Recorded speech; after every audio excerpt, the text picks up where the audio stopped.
Guest that I would like to welcome is Miss Aida Moradi Ahani. She gave a wonderful talk here 2 days ago in Persian. Some of you who missed it really missed a very, very singularly good talk. And Miss Moradi happens to be also in one of the two books that our speaker tonight, Salar Abdoh, has just published. One of them is a collection of noir writing called Tehran Noir, and Ms. Moradi is one of the writers included in that collection. We have two events coming up. They're both mentioned on this. I'm not going to go over them. Please pick up one of these on your way out. We have a film about modern Iranian history, and Mossadegh, Peter Frond, Nasser Rahmani-Nejad. And then on Tuesday, that one is on Thursday. On Tuesday, we have Sasha Polakov-Soransky, who has a book on the nuclear program in South Africa, based on a lot of archival research, based on Israeli archival research and South Africa archival research about that program. It is a very, very interesting book. He'll be talking about his book on Tuesday. Tonight's speaker, Salar Abdoh, is a very dear old friend of mine. I think I have now known him for almost 40 years. I first met him as he was wandering in the streets of Berkeley on Telegraph Avenue. I think he remembers we were at the time in one of the only places in California that served gourmet coffee. This was before gourmet coffee became a yuppie predilection. At that time, Mediterranean was the only place that served gourmet coffee. And he has truly established himself as one of the singular Iranian writers writing in English. His four published books, four of them are truly remarkable in terms of the genre, in terms of the power of the narrative, in terms of his ability to write a beautiful phrase and plot a beautiful story. His first major novel was almost prophetic.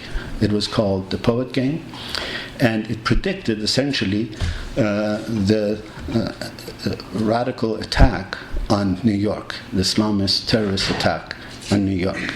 The book was something of a sleeper till the attack happened, and then when people found out that some Iranian writer had said basically that Islamic terrorists are going to come to New York and blow up these buildings, the book got a new life, although it was initially published by one of the best publishers in the English language. I think the publishing house started by T.S. Eliot was the publisher of his first book, Faber and Faber.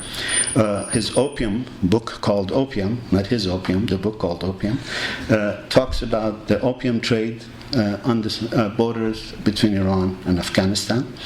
And his last two novels, two works, one is Tehran Twilight, and the other one is Tehran Noir. Tehran Noir is a collection of essays, short stories written in the spirit of a noir writing. And Tehran Twilight is a remarkable, in my view, a remarkable novel that describes the underbelly of Iran in a way that only someone like him can write, someone who has 2 feet, one in this country, one in Tehran. He travels to Tehran often.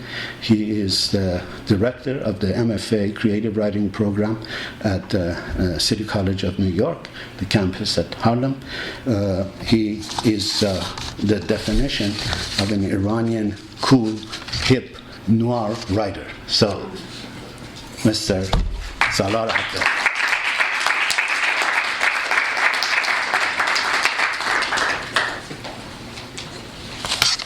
Hi. Thank you for having me here. I haven't known Dr. Milani for as many decades as he mentioned, but almost. I want to pay him a special tribute right now because I really have known him for quite a long time. going all the way back to the days when I was but a runt of an undergrad student in Berkeley. I recall one time when I was just starting to get my feet wet as a writer back in those days. I'd written a short story that we'd published in one of those fly-by-night literary journals that the Persians used to put together back in those days. I remember the encouragement Dr. Milani gave me even then. High praise from a man whose words were gold to me, and they really were. Whether writing literary criticism or on culture, religion, history, politics. Soon I would leave the Bay Area behind to find my own place in the world. I wanted adventure and a writerly life. And that yearning took me to many places and many people. But I always kept up with Dr. Milani and his work. And I have to say that in a world, and particularly in a field, filled with its share of quacks and imposters, and they're not a few, this man has always been a breath of fresh air for me to listen to and to read. And tonight I'm honored to be here at his invitation and also yours. Having said that, I need to get that orange flask. I wasn't sure what to read to you tonight. Obviously, there are the two books. Tehran at Twilight is my own novel. It's about several things, but perhaps the main theme of Tehran at Twilight is about the friendship of two men, two Iranians who grow up here, but whereas one of them ends up staying and becoming a college professor like me, the other returns to the Middle East and turns into a rabid anti-American. The story is really about the limits of friendship with the recent American wars in the region as a backdrop. Tehran Noir, the anthology that Dr. Milani mentioned, is a collection of basically crime fiction that I commissioned, edited, and translated from Iranian authors, just about all of whom live in Iran. In this anthology, I was after hardcore realism, something that I feel has been severely missing in the world of Iranian fiction for too long, for several reasons.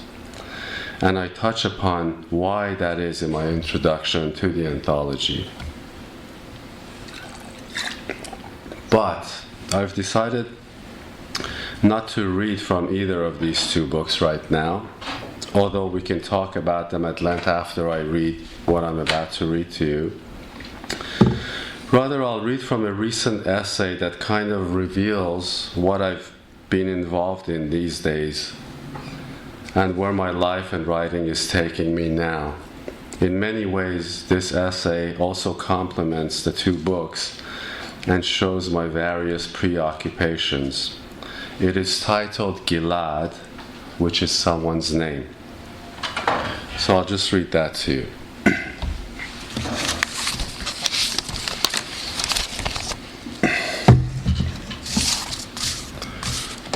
An endless escalator scales one of the entrances to the Imam Ali shrine in Najaf, Iraq, to the shrine complex itself. Down below, Shiite refugees from the Tel Afar region in the far north near Mosul are temporarily sheltered. Majid, my partner, and I stand around with a young Iraqi film crew on assignment for an Iranian television channel. The heat, 118 degrees in the shade, seems to turn everything into an abstraction, removed and unapproachable. Naturally, I think about American soldiers, the battles that were fought here in the past decade, in 2003, 2004, 2007. I think about their uniforms and all the gear they had to carry in this furnace. And perhaps one reason that I think about them is this. Even on my Iranian passport, it says that I'm a resident of the United States, place of issue, Washington, D.C. This is just another typical dual frame of reference, of course, nothing new about that. Yet in a time of war, sometimes you long for more clarity and a definite sense of belonging somewhere. Looking at Majed, who is an Arab-Iranian documentarian of war from southwestern Iran, I know that this is something he has wrestled with all of his life. Iran and Iraq fought a bitter 8 years war long before American boots ever tramped across these grounds. To have been an Arab then and for a long time afterwards meant having your loyalty questioned at every turn. Another Arab Iranian, a writer, tells me that during his army service, they would often lock him away, essentially hide him, during visits from commanders who had lost men at the front lines. Identity, however, is channeled through a multiplicity of platforms, and race happens to be just one of them. To be in southern Iraq now, in Najaf and Kufa, both staunch Shia cities, during a civil war when Shia and Sunni Muslims, not to mention Kurds, are essentially fighting an endgame over this land, one feels a certain relief at being with one's own co-religionists. This relief comes with a price, though. You ask yourself, so this is what it has come down to?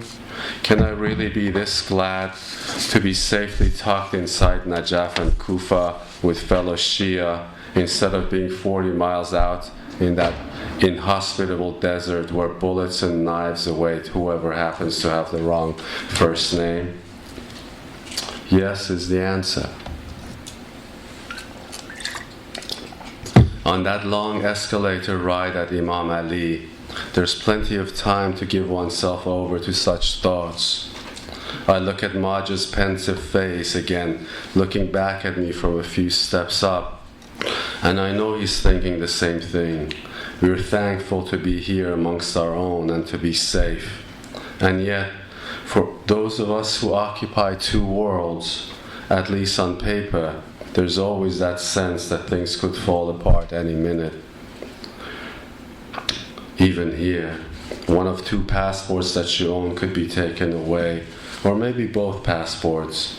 Somebody might see through your fraudulence, your lack of commitment, your unconscious bad faith.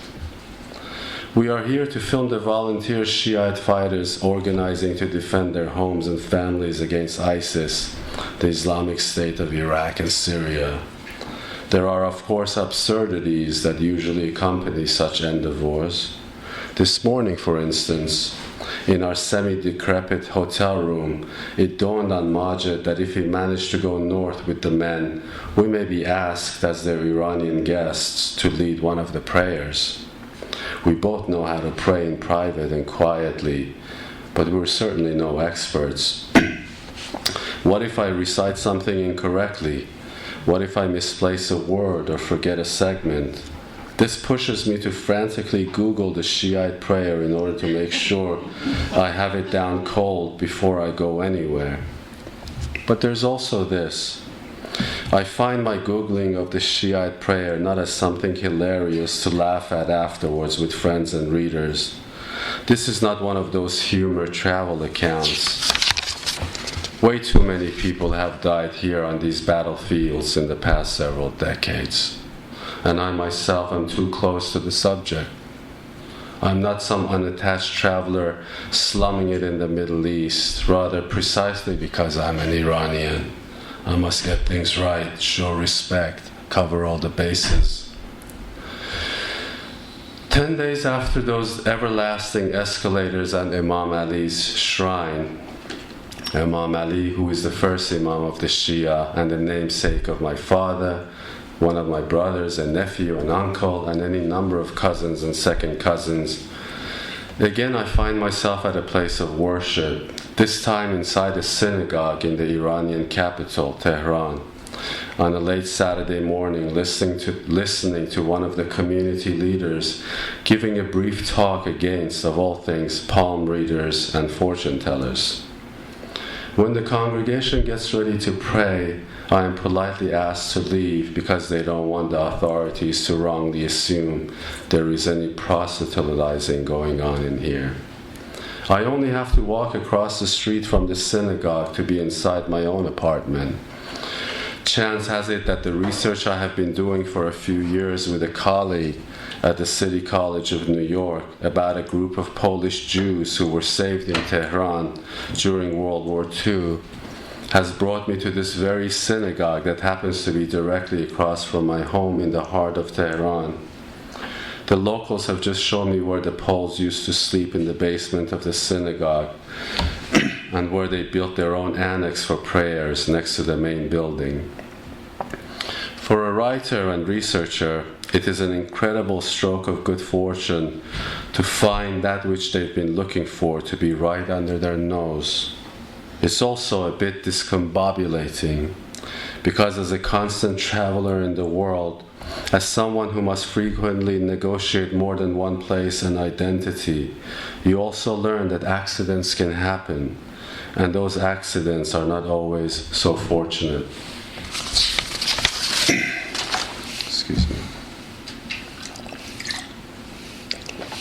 A mere few days after my synagogue visit in Tehran, I was again in the air, this time back to New York, where a backlog of work and people to see was waiting.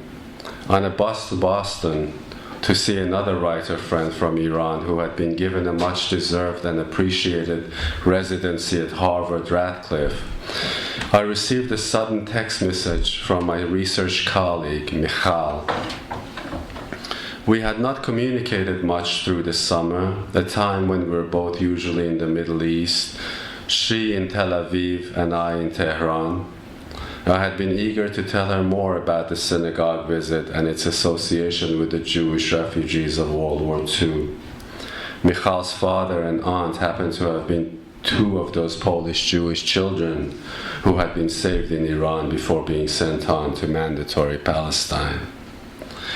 But her text stopped me cold. The latest war between Israel and Hamas had been going on for a while now, and a close relative, a young man named Gilad, all of 19 years old, had been shot and killed by a sniper bullet in one of the Gaza tunnels. I knew quite a bit about this Gilad.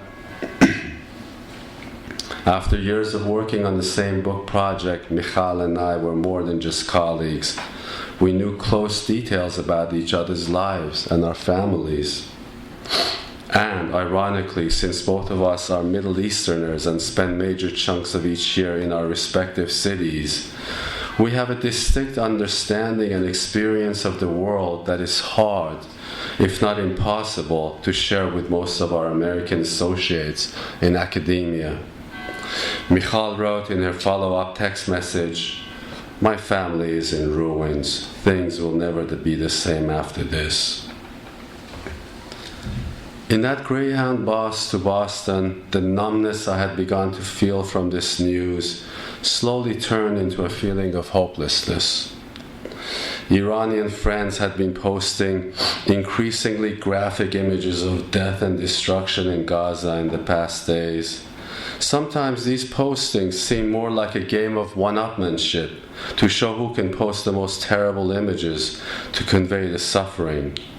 One particular image of a young boy with his brains spilled out from the back of his head had kept me from revisiting Facebook for some time. And now Michal had written to me about Gilad. In this strange topsy-turvy world of writers and academics and immigrants, where a man from Tehran and a woman from Tel Aviv might end up teaching in the same English department in a university in New York, I now actually knew an Israeli boy who had been killed in this latest war over there. I had seen his photograph and I knew who his grandfather was, Michal's stepfather. What, if anything, to do with this information? I could not share it with my sea of Iranian friends back in Tehran because it would mean little to them, and two, they would confront me with the usual question: had I seen the latest body counts from Gaza? Needless to say, over the years, Michal and I had had our share of discussions, sometimes heated, about all of this. But knowing a person who gets killed, a person who is not just a number and a statistic to you, changes a lot of things. Or maybe it changes just one thing: perspective. I called Majed back in Tehran. Majed, my Arab collaborator with whom I'd been in Najaf only 2 weeks ago. He was set to go back into Iraq for a long stretch of filming at the front lines. "Don't get killed," I said, sounding ridiculous to myself and also melodramatic. But I had to say this, and he laughed his sleepy laugh 8.5 hours ahead in Tehran and told me not to worry. I've been doing this a long time, long before you and I started working together, Salar. It wasn't much, but I had to accept it. The other side of living in two worlds is that oftentimes you feel a sense of complete ineffectiveness. Add to that a measure of guilt. In Boston, on the peaceful and immaculately kept Harvard Radcliffe lawn, I asked my writer friend Hossein what he thought about living here in Cambridge. "Paradise," he said. "These people are living in paradise. They are lucky that way. The universe has been good to them." Here was a man who had had to fight in the Iran-Iraq war. Later on, he'd written an award-winning novel about it, which in turn had gotten him blacklisted back home and unable to publish for the last decade. The 1 year of peaceful residence in Cambridge was nothing less than a lifeline for him, as I suppose teaching for me and Michal is in New York. Still, often I get asked how it feels to return to New York from the places I've been. Is it a culture shock, people ask? It's more than that, I think. One's investments are simply too deep for it just to be a culture shock. Mine in Tehran, Michal's in Tel Aviv, Majed's in the Khuzestan province where he was born during an Iraqi bombing raid. Our friend Mustafa in Najaf, who had had his nails pulled at 16 in one of Saddam's torture chambers.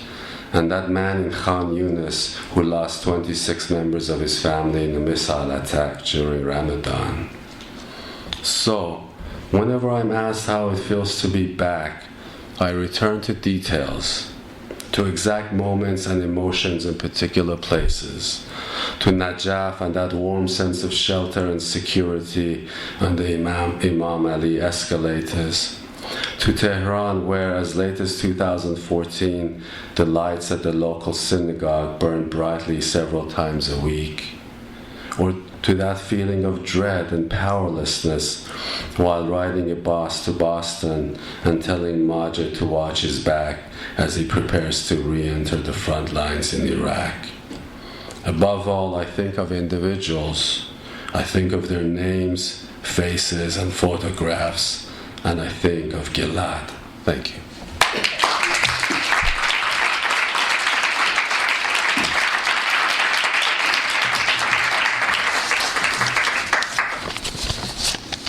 So I didn't read from the books, but there it is. This is kind of what I'm doing now. I don't have anything more to add, but if you have questions, here I am.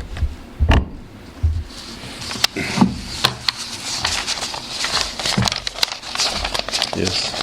Can you tell us more about your research into the Polish Jews who were held by the Persians? I want to start by saying that this whole thing serendipitously was started by that gentleman over there, Abbas Milani. My colleague and I, several years ago, we were talking, and I found out that her father and aunt had been two of the what they call the Tehran children, and these were about 800 Jewish Polish kids who, after many Poles came to Iran, about 120,000 of them, and they had a tremendous effect on Iranian culture of that time in World War II. The numbers vary. It could be less than 120,000, it could be more, but basically what happened was, after the Germans invaded, a lot of Poles escaped to Russia, and they ended up in Stalin's gulags. And then when the Germans attacked Russia and broke the Molotov-Ribbentrop Pact, Stalin released these people.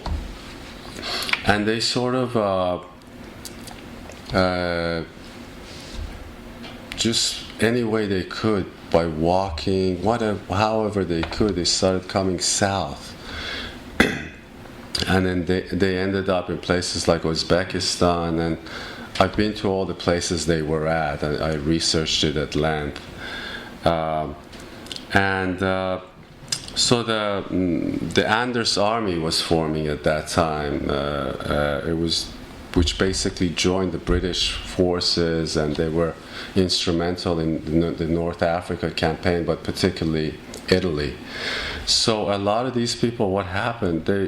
It's amazing what trials these people went through, and some of these, like my friends, my colleagues' father and aunt, these were kids, And in Tehran today, if you go to the Jewish cemetery, there is a Polish section, and which I've visited, and these graves are like 1-year-old, 2-year-old, 5-year-olds.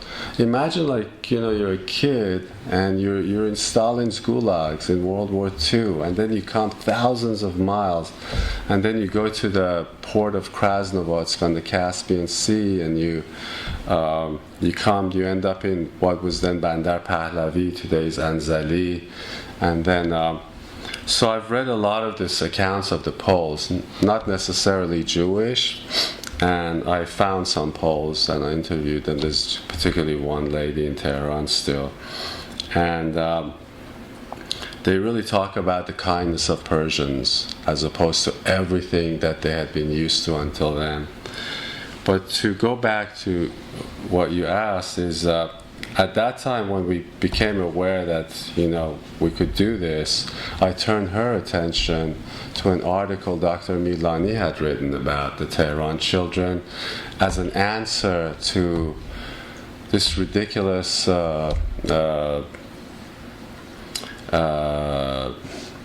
article some journalists had written about Iranians and their, like as if we're congenitally anti-Semitic.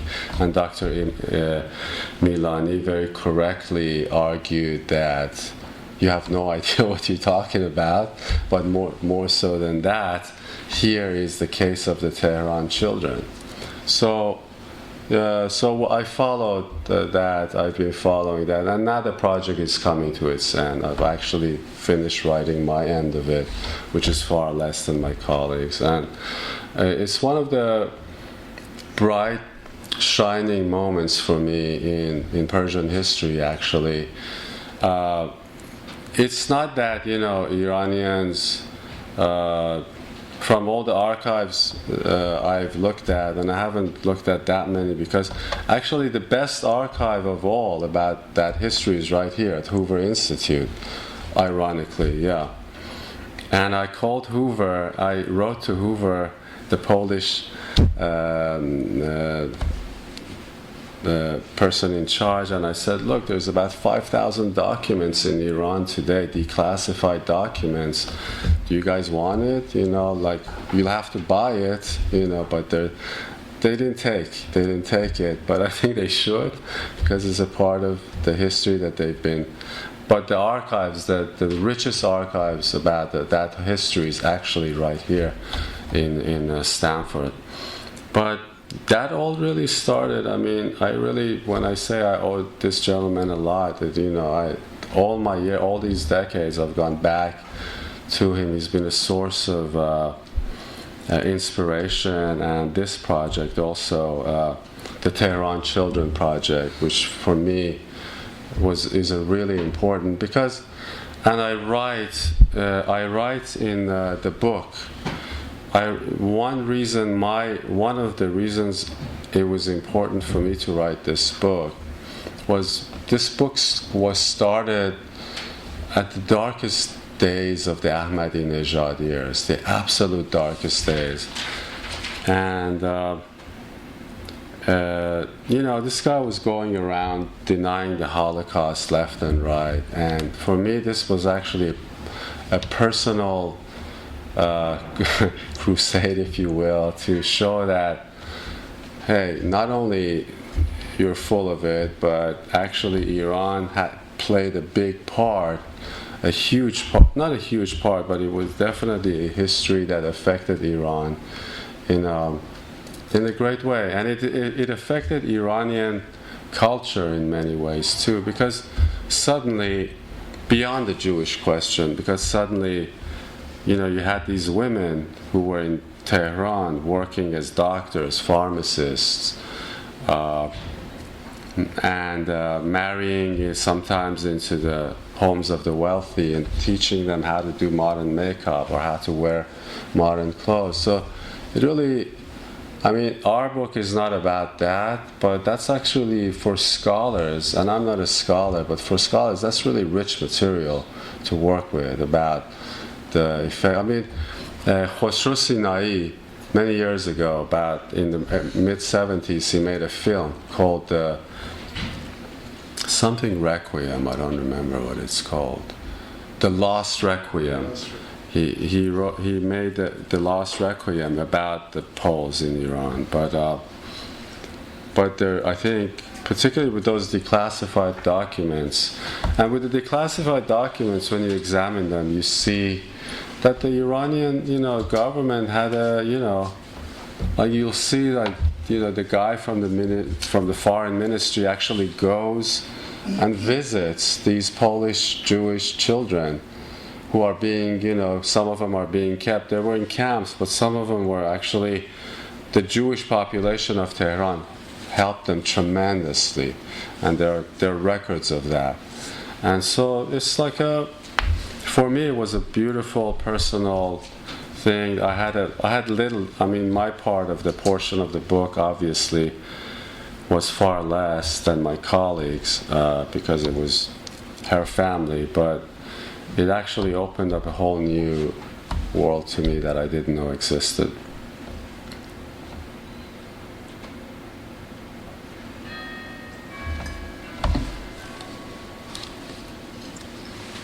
Yeah. I'm going to ask you, if it's okay with you, a more general question. Iranian women in diaspora have written a lot, and they're mainly life narratives, various kinds, biographies, autobiographies, prison memoirs, travel narratives. Iranian men, including yourself, have written beautiful books, but less life narratives. Why do you think?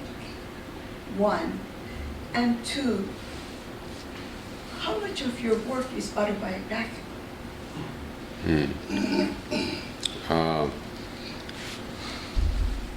I'll start with the second question first. Tehran at Twilight, there's a lot of biography in there. It's about characters who, kind of live a certain kind of a life, and they do things that maybe many people don't do.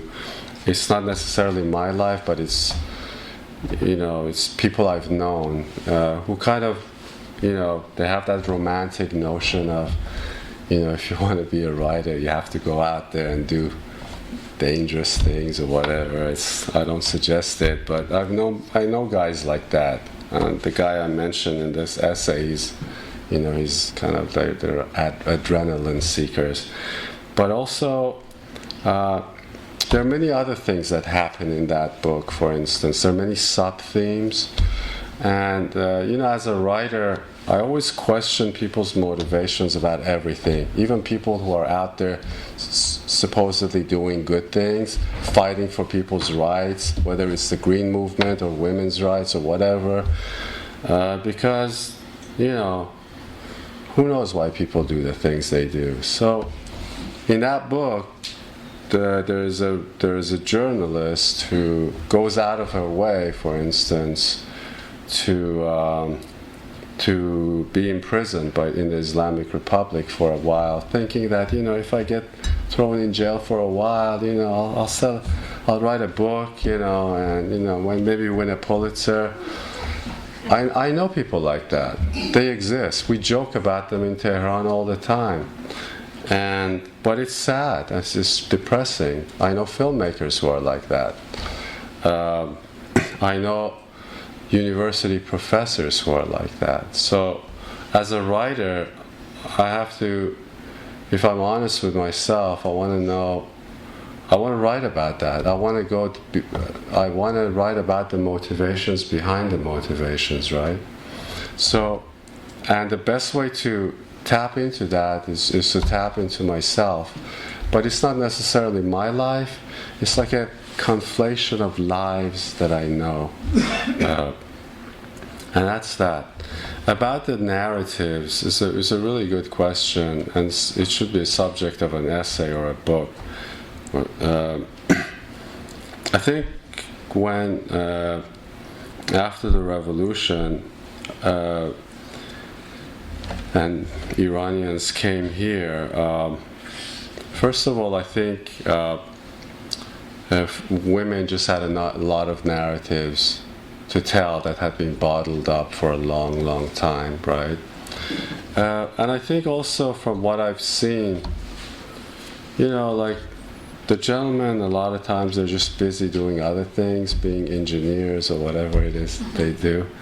And, I often find myself when I'm on panels, when in any situation, it'll be me and like 3 or 4 other Persian writers, all of whom are women. They're all usually my friends, but I think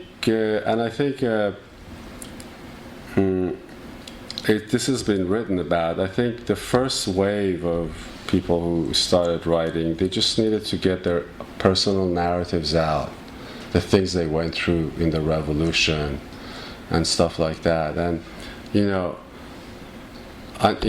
order to not that personal narratives are less sophisticated than the realm of fiction, but it's something that we needed to graduate from that realm to the realm of fiction, and it took time to do that. But if you look at it now today, there's much more fiction going on, and the memoir phenomenon kind of became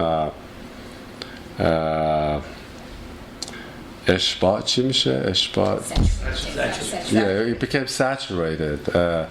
It still gets written, but not to the degree that it was. And my next move for Tehran Noir, the other book, the anthology, was that I looked around. There's been a lot of talk, especially in academia here, about the great state of Persian fiction and stuff. And I disagree. I don't think Persian fiction has been very good ever, going back to the people that are supposed to be great. But I particularly had a lot of issues with the state of Persian letters that I talk about in the introduction to that book, because oftentimes it's been blamed on censorship, but I think that's not really the case. I think there's been an intellectual laziness amongst Iranian writers that has allowed them to use the crutches of things like the French Nouveau Roman, Russian formalism, I'm not going to get into details of why these have been crutches.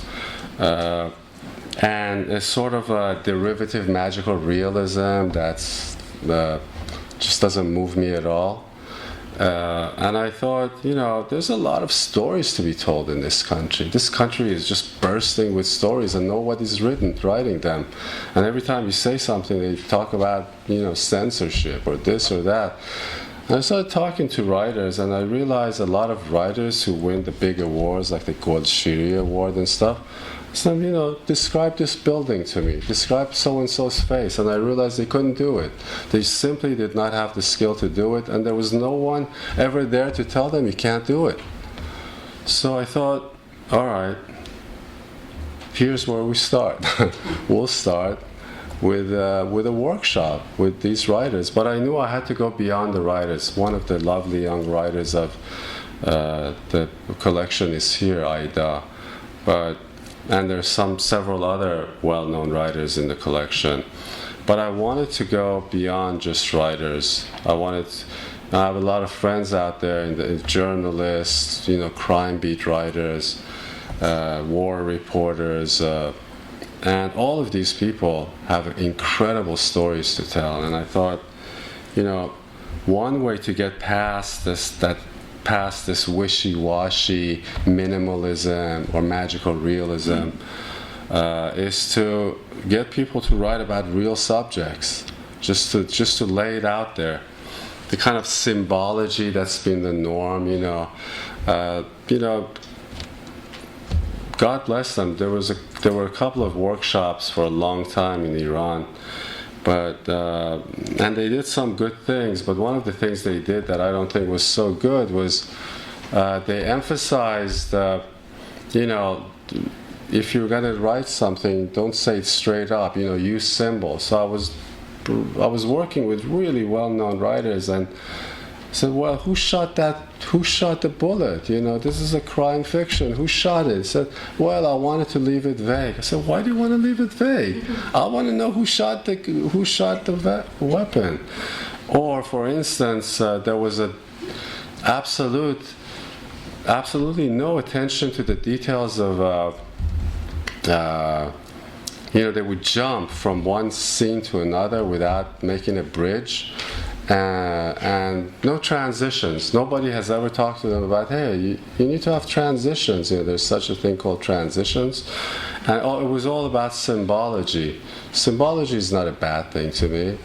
Magical realism is not a bad thing to me.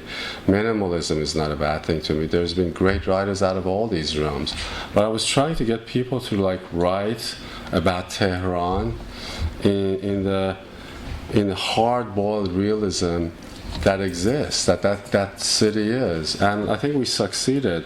And it wasn't my success, it was the success of the writers. I mean, the publisher said, I sent to the writers a couple of days ago one of the latest reviews of it. I said, we haven't been getting reviews for these because they've done a lot of cities around the world like this ever for any city. It's because Tehran is an amazing place. It's an incredibly layered place, and these stories need to be told. Now, all of that said, there is something to be said about censorship. Even I myself, once in a while when I write an article that's to be published in a journal in Tehran, I find myself having to think about censorship. I think about, will this sentence be erased? And that immediately, automatically, constrains you. So I don't want to say that that's too. That's a non-issue, because it really is an issue. And I have friends in this collection of Tehran Noir who've said to me, Salar, after this collection, after having been allowed to write whatever I want, it's hard to me to go back to having to negotiate with the Ministry of whatever the hell it is.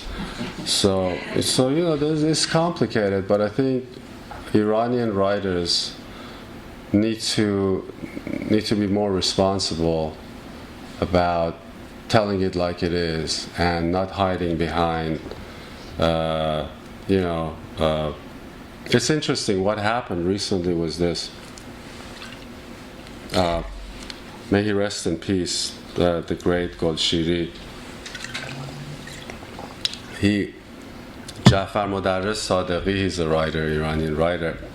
He just gave an interview about a month ago, and he said in one of the Persian journals in Iran, and he said, one day I was passing, I ran into Golshiri on the street, and he said, "What is that piece of garbage you wrote, that short story? It's awful. You should be ashamed of yourself." And a few years ago, I had to write an article about Jafar Modarres, and also I did a North Africa, Middle East issue for the journal Callaloo, and of all of Jafar Modarres' stories, that's the story I chose, because it was a story that said it like it was. So it was a difference of opinion too, like what Mr. Golshiri thought of as garbage, I thought it was the best work Jafar Modarres ever did. So I think, to make a long story short, is this: we need to have in Iran, if we're going to have serious literature, and I don't think we've arrived there yet by any means, if we're going to have serious literature, we need to have we need to have many approaches, many opinions. One person's workshop cannot dominate, and we need real criticism, not the kind of criticism that exists today. And we need fiction or literature to develop to an extent that it can develop subgenres like noir, like crime fiction and stuff like that. So that was my small, I felt like I had to pay my dues, I had to do something, and I did. But I hope that other people will pick up the slack and continue this. Yeah. Yes, sir. Yeah, given what you just said about your kind of like, I would call it fondness for realism, could you talk a little bit about your literary influences and kind of what has shaped your view on this? Sure. If you gave me like a couple of hours, I'd come up with a big list for you. But I'll mention a couple of people who are vastly different writers, but have affected me in profound ways. One of them is Graham Greene, and Graham Greene, I think, was incredible because of the way he saw the world, lived hard in the world. I'm a writer who believes in experience. One of the issues I have with my Iranian friends in Iran is that, and I've told them that straight up, I say, you guys sit in your little rooms, you go to each other's parties, there's a part of, Tehran beyond which you never go. You never see how people live in the South Side. You write about each other, and no wonder that you fall short a lot of the times. They don't like to hear that, but I tell them. Graham Greene is an example of a person who really lived in the world, and he wrote about the world as a man, as a writer, who had deep insights into the human condition, whether it was in Africa or Latin America or Europe. Another person who is a vastly different writer is Philip Roth, the American writer. The reason I can't write like him, but I think his prose, his insights into human psychology, and his willingness to tackle some issues that people don't want to hear. He's the example of a writer who shoots to see the motivations behind motivations. Somebody will be, I don't know, spouting this seemingly excellent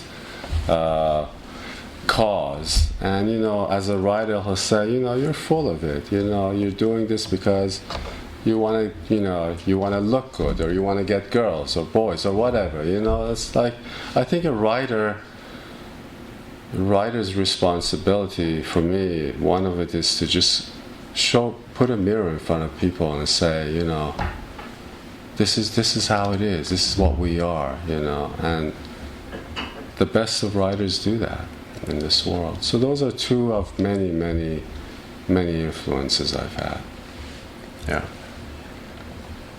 Yes, sir. Going back to the theme about the modern Iranian kind of fiction writers falling short, do you think that has to do with because a lot of those same writers seems to be rather successful when they write in English. They seem to be what? More successful when they write in English. This is my reading of them. Is that the lack of solid grounding in their native tongue, which is common to most of the modern... Like, give me an example. Who's more successful writing in English? Well, all the women who have written their diaries and so forth, Heidi Golding and so on and so forth, the wedding song, are really articulate, again, not in the pejorative sense. They express the feelings and emotions far more than their corresponding Farsi writing. Is that, to cut to the bottom of the question, do you find when you write in English, you have a more expressive toolbox at your disposal? That's a good question. Writing in Farsi. And the second question is, in your kind of evaluation that the modern Persian literature is falling short, where does Al Ahmad stand? Allow me not to comment on Al Ahmad.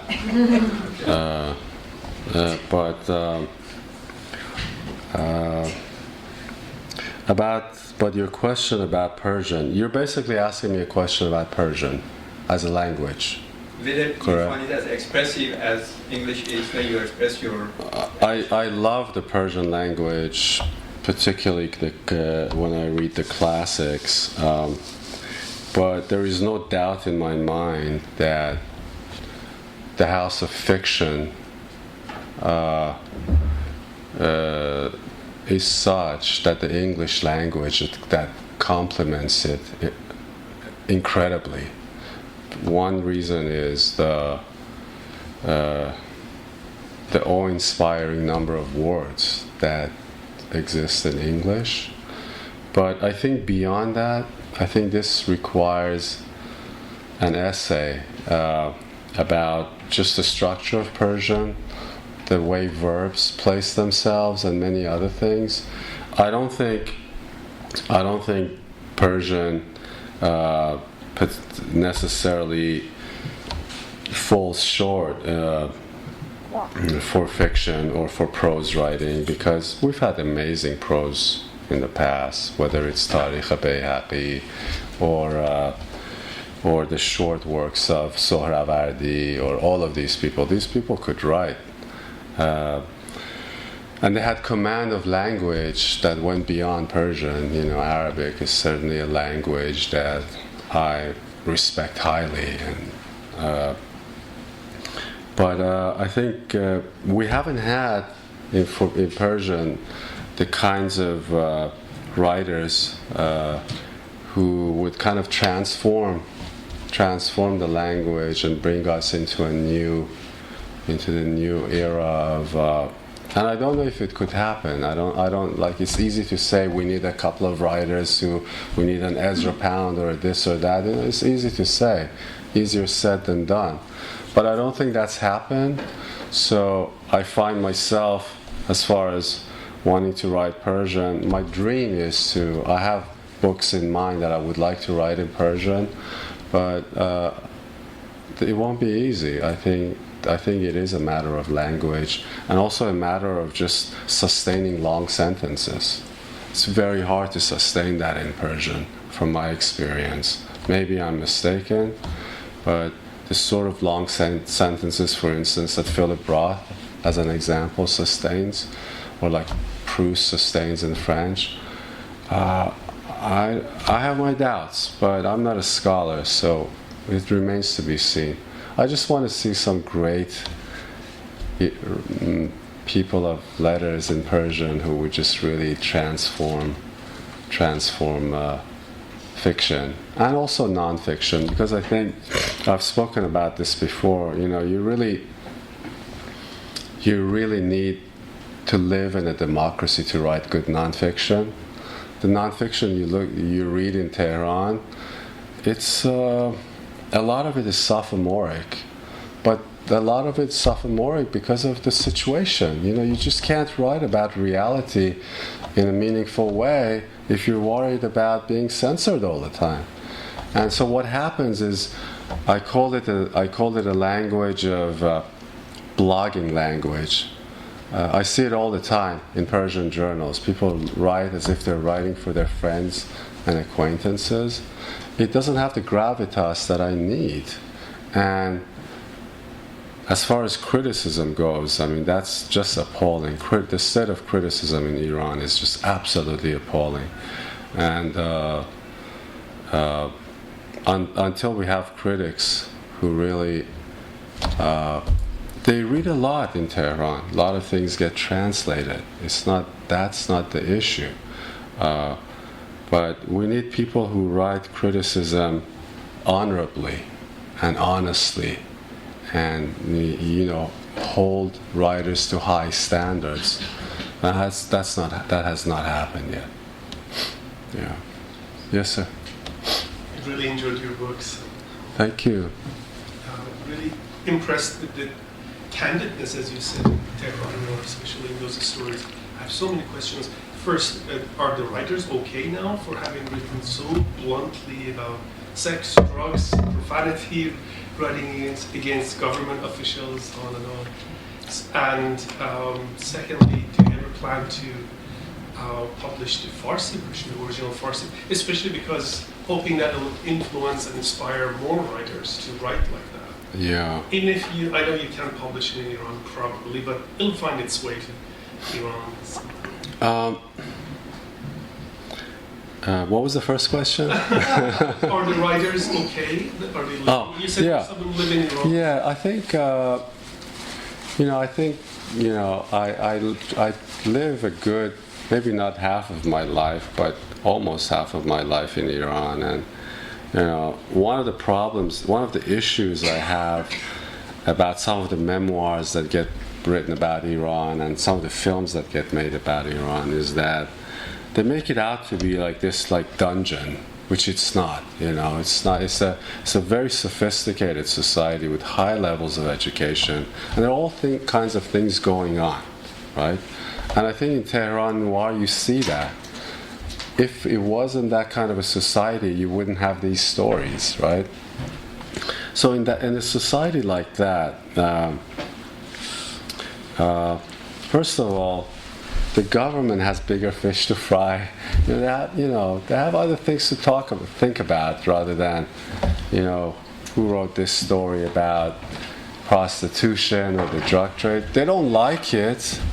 They're not happy about it, but they're not going to go out of their way to, or they might pull you in for questioning. I mean, some of these people in the collection, some of them have been in jail, not for writing, but for other reasons. Some of them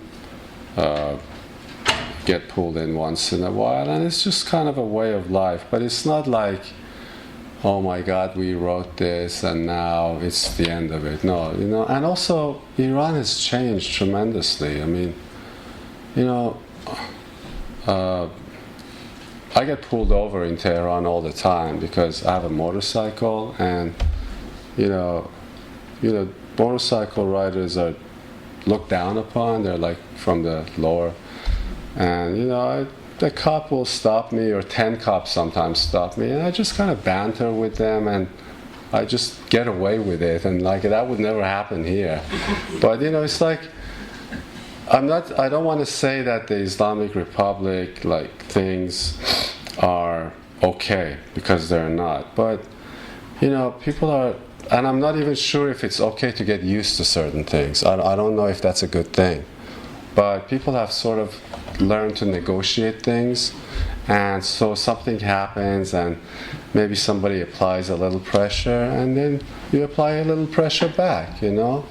You don't have that kind of fear that you did 20, 30 years ago. Things have changed. The society has changed. And that's also one of the things I talk about in Tehran at Twilight, because one of the issues I was concerned with, and it just sort of came up, was, you know, let's say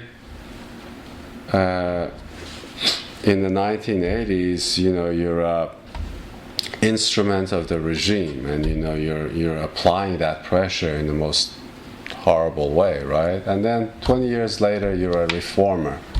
Where does the idea of I mean, there are people who talk about, you know, being answerable to the things you did, and some people say, well, it's so and so. So where is that fine line? You know, all of those things are issues that I try to treat, at least in Tehran and Twilight. Like, where do you say? When do you say? All right, so really bad things happen, but let's move on. And can you tell that to somebody who lost, you know, 4 of their brothers? I know people like that. Can I, in good conscience, say that? I don't know. These are questions I have to live with every day. I have to tackle with every day.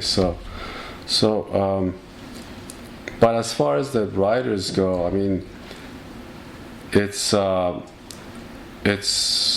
not that bad a situation, you know. And also it depends. I mean, some people like to say there's no difference between this guy and that guy. I beg to differ. There's a huge difference between Rouhani and Ahmadinejad. I don't even mention Ahmadinejad's name. We're a group of Persians here, but whenever I give talks for Americans, I say that man whose name I call him, he's a dustbin of history. But there's a difference, and like if we don't acknowledge that, I think it's intellectual laziness. If we don't acknowledge that this society is more layered and complex and is trying to work its issues and sometimes failing miserably at it, but at least it's trying, then we're engaging in intellectual laziness, and we can't do that. You know, we need to like look at individual cases. We need to look at individuals. We need to look at circumstance.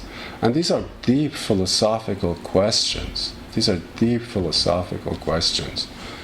And sometimes it's just hard to look in somebody's face and say, you know, let it go. Because sometimes you just can't let it go. You know? Yeah. You said you spend half of your time in New York and half in Iran. Mm-hmm. So I wonder, what is home for you? What is home? As I grow older, I think Tehran is home, actually. Yeah. And that's very interesting to me that that's happened, because I grew up here. I didn't come here as a young child, but as a teenager. And I think what happens is that every one of us needs to find, you know, America is a country. There's so many things going on. There's so much going on here, and you want to give yourself, your life, some sense of meaning, right? And you might find it here. You might find it in, you know, Guatemala. I don't know. You know, for me, not just Iran, but the situation in the Middle East has been something like, I decided one day that that's what I want to tackle. That's the issue. Those are the issues, and these people are the things that I want to spend my time and energy on. And once that decision was made, then the next logical progression was that that's more of a home to me than the United States. And it happens, you know, like I mentioned, my Israeli colleague, you know, it's the same for someone like that, you know, and it also creates a distance, you know, because you come from these places, you know, you go to Iraq or you go to Kabul and things are happening, and then suddenly you're back in New York, or you go visit your friend in Harvard, and you know, it's a you know, I was teaching a class, a workshop, seminar, graduate seminar last semester, and I was about to go teach, and my friend called from Baghdad. You know, we'd been covering the Battle of Jorf Sakhar, where the Shiite militias took back.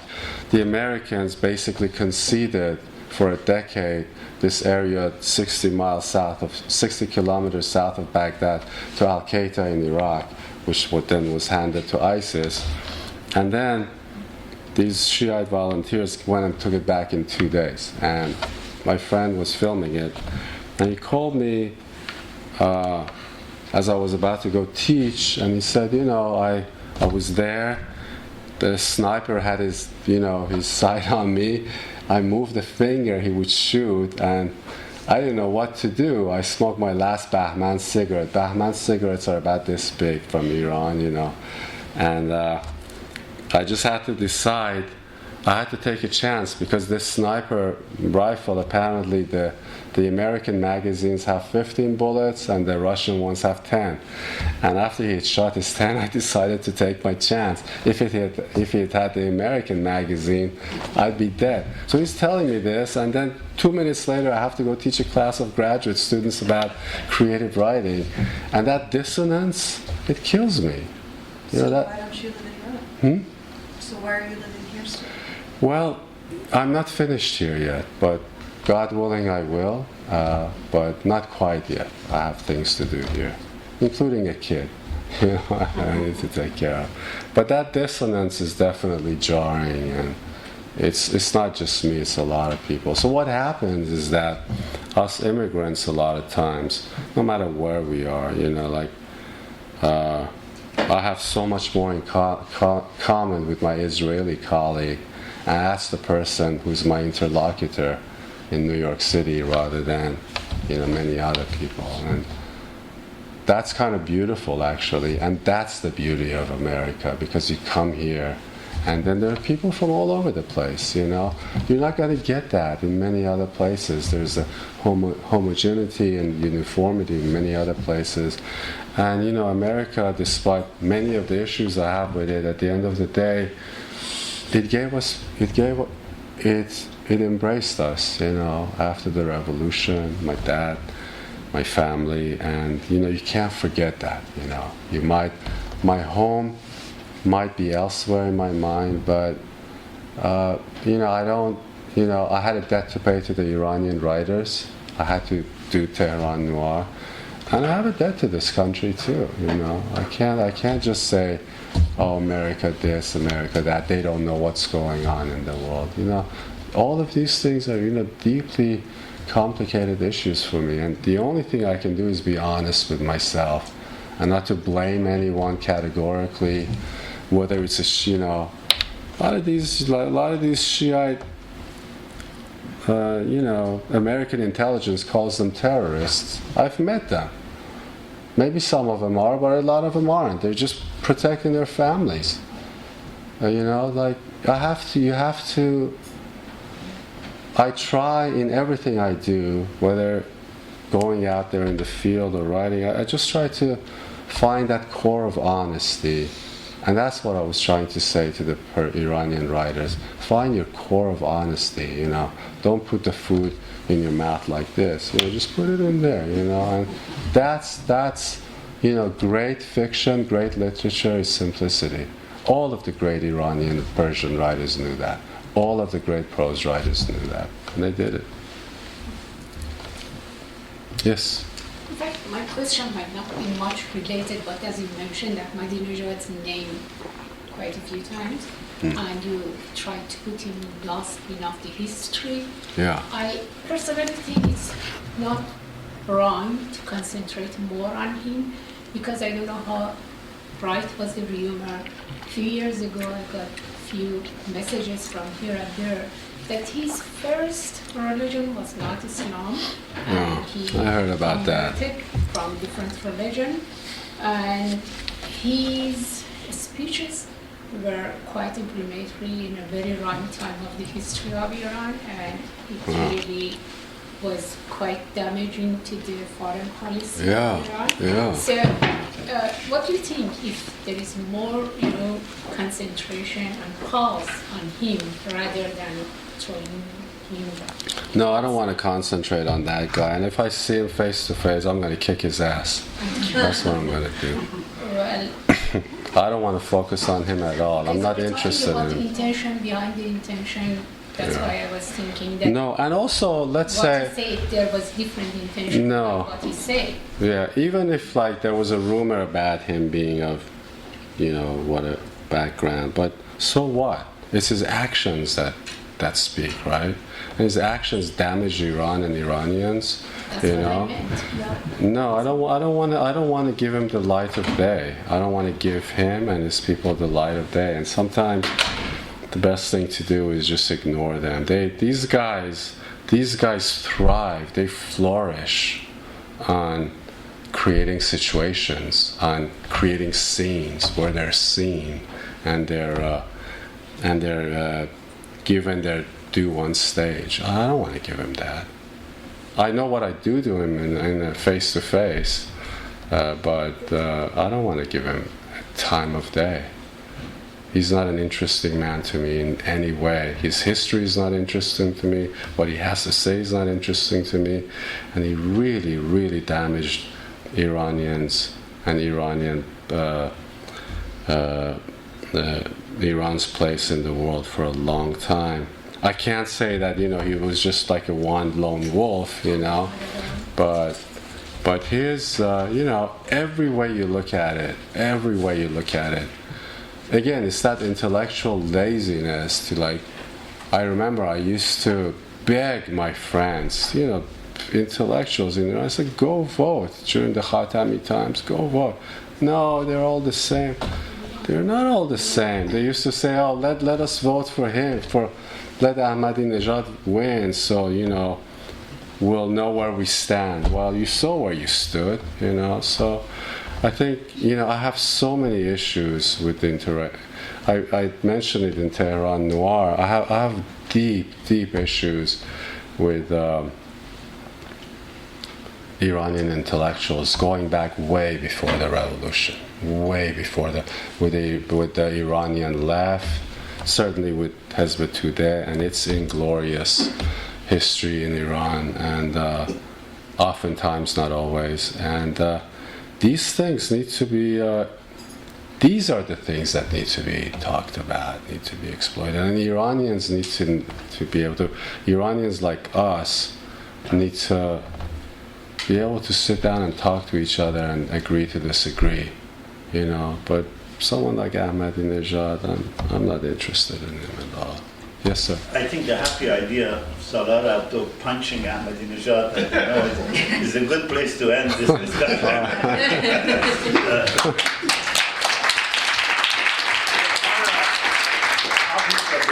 Of his books, the few copies the library the bookstore did not get enough, and he has kindly agreed to sign a few. Sure, yeah, absolutely. So please join us in having your wonderful books.